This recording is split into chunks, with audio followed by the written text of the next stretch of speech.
Hello everybody, இந்த சேனலை நீங்கள் சப்ஸ்கிரைப் பண்ணுங்கள். உங்களுக்கு நிறைய குக்கிங் பற்றி இன்ஃபர்மேஷன்ஸ் அண்ட் அதர் இன்ஃபர்மேஷன்ஸ்லாம் இந்த சேனலில் நாங்கள் சொல்கிறோம். ஸோ இன்றைக்கி நாங்கள் செய்ய போகிற டிஷ் பீர்க்கங்காய் கூட்டு.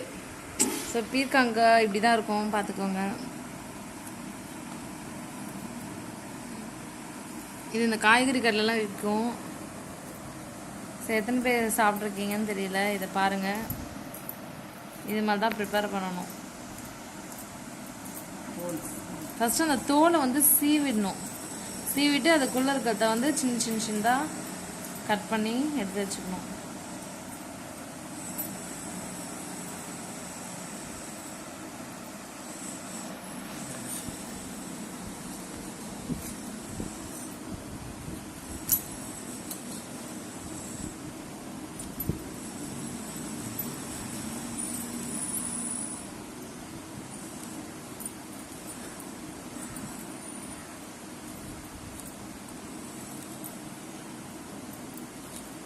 தோல் சீவி முடிச்சுட்டு அந்த தோலெல்லாம் கீழே போட்டுட்டு அதுக்குள்ளே இருக்கிறத மட்டும் சின்னதாக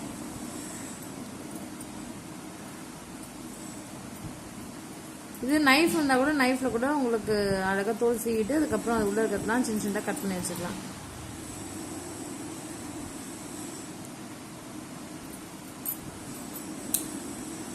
எல்லா வெஜிடபிள்ஸ்லேயும் ஒரு சத்து இருக்குது. அது மாதிரி பீர்க்கங்காயிலையும் நல்ல ஒரு சத்தான வந்து சைட் டிஷ் தான்.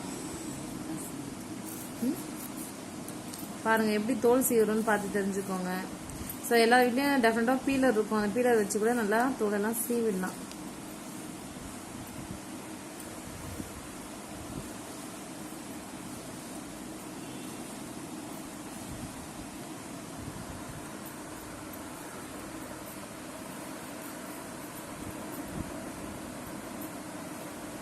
ஆக்சுவலாக பீர்க்கங்காய் கூட்டு ரொம்ப ரொம்ப டேஸ்ட்டாக இருக்கும். எத்தனை பேர் சாப்பிட்ருக்கீங்கன்னு தெரில. ஸோ சாப்பிடாதவங்க இருந்தால் இதே மாதிரி செஞ்சு சாப்பிட்டு பாருங்கள் எப்படி இருக்குது அப்படின்னு சொல்லிட்டு.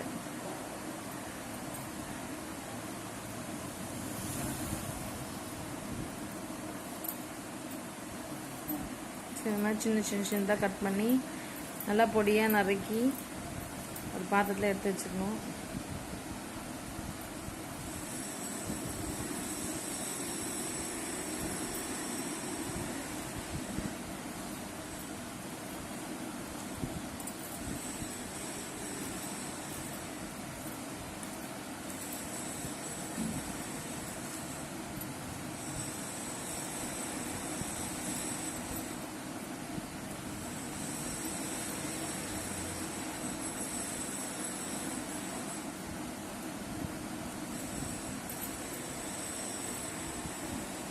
இதுவும் எல்லாருமே சாப்பிடலாம். குழந்தைங்கள்லேருந்து பெரியவங்க வரைக்கும் எல்லாருமே சாப்பிடக்கூடிய ஒரு நல்ல காய் தான் பீர்க்கங்காய்.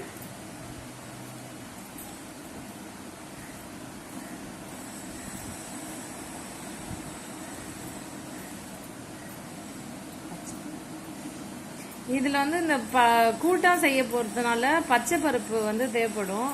இப்போ நாங்கள் இதை வந்து செய்முறைக்கு என்னென்ன தேவைலாம் காமிப்போம் பாருங்கள்.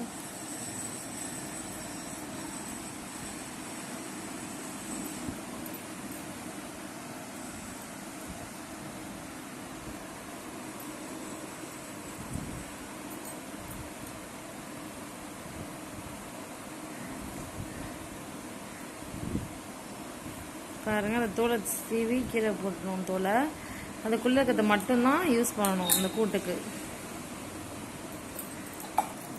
நெக்ஸ்ட் வந்து பார்த்தீங்கன்னா வெங்காயமும் நல்லா பொடியாக நறுக்கி வச்சுக்கணும். ஏன்னா கூட்டு செய்ய போகிறோம்ல. ஸோ பீர்க்கங்காய் கூட்டுக்கு பீர்க்கங்காயை அந்த தோலை உரிச்சிட்டு உள்ளே இருக்கிறதெல்லாம் கட் பண்ணி தனியாக அந்த கிண்ணத்தை எடுத்து வச்சாச்சா. ஸோ அதே மாதிரி வந்து பார்த்தீங்கன்னா நல்லா வெங்காயத்தையும் நல்லா அலசிட்டு அதையும் ஒரு பிளேட்டில் நல்லா கட் பண்ணி நல்லா நறுக்கி பொடியாக நறுக்கி வச்சிடணும்.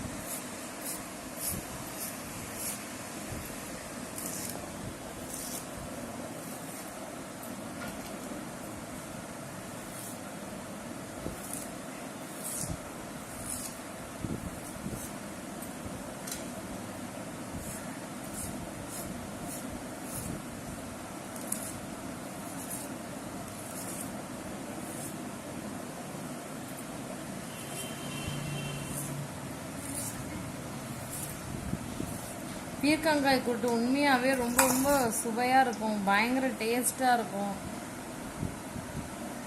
ஸோ யாராச்சும் சாப்பிடாதீங்க இருந்தீங்கன்னா உடனே இந்த வீடியோ பார்த்துட்டு இம்மீடியட்டாக இதே மாதிரி செஞ்சு ட்ரை பண்ணி பாருங்கள்.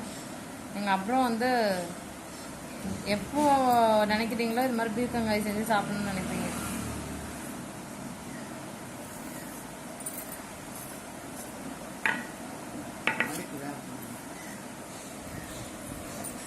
ஸோ வந்து பீர்க்கங்காய் கூட்டுக்கு வந்து இப்போ பீர்க்கங்காயை வந்து கட் பண்ணி வச்சாச்சு, ஆனியன் தக்காளியும் கட் பண்ணி வச்சாச்சு.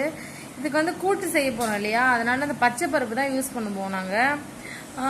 இப்போ அந்த பச்சை பருப்புக்கு வந்து பார்த்தீங்கன்னா அதை நம்ம அப்படியே வந்து போடக்கூடாது. அது நல்லா ஃபஸ்ட்டு கடாயில் நல்லா வறுத்துட்டு அதுக்கப்புறம் அதை நல்லா வேக வச்சுட்டு அதுக்கப்புறம் தான் அந்த கூட்டுக்கு யூஸ் பண்ண போகிறோம். ஸோ அதை எப்படி பண்ண போகிறோம்னு பார்க்கலாம் வாங்க. இந்த பீர்க்கங்காய் கூட்டுக்கு வந்து இந்த பருப்பை வறுக்கணும்னு சொன்னோம் பார்த்தீங்களா. ஸோ அதுக்கு என்ன பண்ணணும் அப்படின்னா, கேஸ் ஆன் பண்ணிட்டு அதில் ஒரு பாத்திரத்தை வச்சுட்டு ஃபர்ஸ்ட் பருப்பு போட்டு நல்லா வந்து வறுக்கணும்.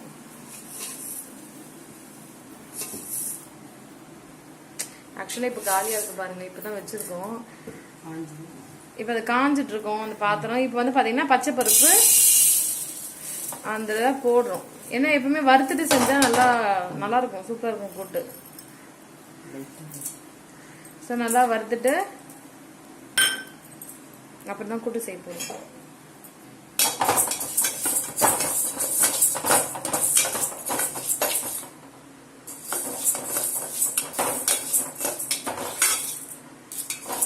எவ்வளோ நேரம் வறுக்கணும்?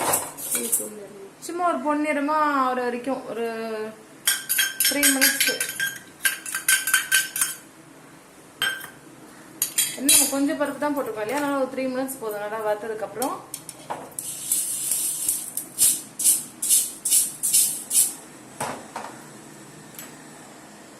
இது பார்த்தாச்சா, நல்லா ஆயிடுச்சு. ஒரு 3 மினிட்ஸ் ஆயிடுச்சு. இப்போ வந்து இதை வந்து தண்ணி ஊற்றி அலச போறோம். அதாவது தண்ணி ஊற்றி இது வந்து வறுத்தாச்சு இல்லையா, இப்போ அதுல தண்ணியை ஊற்றி என்ன பண்ண போறோம்னா அதுல நல்லா பருப்பை கழுவ போறோம். ஸோ உடனே அதுல கை வந்து வைக்க முடியாது, ஏன்னா சூடா இருக்கும் இல்லையா. ஸோ அதனால ஒரு கரண்டி வச்சு அதனால இது மாதிரி